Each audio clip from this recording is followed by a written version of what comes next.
विगत बहुत दिन राजगांगपुर पौरपालिका अंतर्गत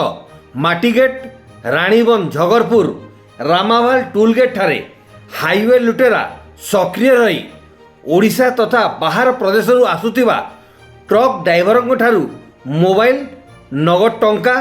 पार्किंग स्थल ट्रक डीजेल चोरी करुथिबा विभिन्न समय अभियोग होई आसुथिला। उक्त समस्या को नहीं राजगांगपुर ट्रक मालिक संघ ओडिशा ड्राइवर महासंघ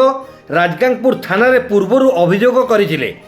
घटना संबंध में गुरुत्व सह विचार करी राजगांगपुर थाना अधिकारी विजय किशोर दासंक निर्देश रे हाईवे लुटेरांक गतिविधि उपर तीक्षण नजर रखिया कार्यरत एएसआई एसआई एवं सुरक्षा बल को निर्देश देइथिले। गतकाली विलंबित राति रे राणीबंध झगरपुर राज्य राजपथ ठारे पुलिस गुप्त सूचना को आधार करी हाईवे लुटेरा गैंगर किछि सदस्य को डकायती लुट पर योजना प्रस्तुति करुवा समय पुलिस अतर्कित चढ़ाऊ करी 2 जन हाईवे लुटेरा को गिरफ्त करिबारे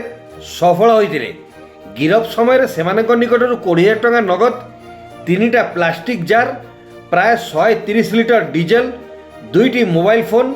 गोटे प्लास्टिक पाइप लुहा रड गोटे 2 चकिया गाड़ी गोटे भंगार ताला जबत करा जाई विचार निमंते राजगांगपुर विचार विभाग हाजत को पठा जाइतिबा तथा Rajgangpur police station case number 231-26 18/4/2026 under section 309(6) BNS धारा रे मामला रुजु करा जाई तदंत जारी रखितिबा राजगांगपुर थाना अधिकारी विजय किशोर दास सूचना देइथिले। सुंदरगढ़ जिला राजगांगपुर देवव्रत मित्रंक रिपोर्ट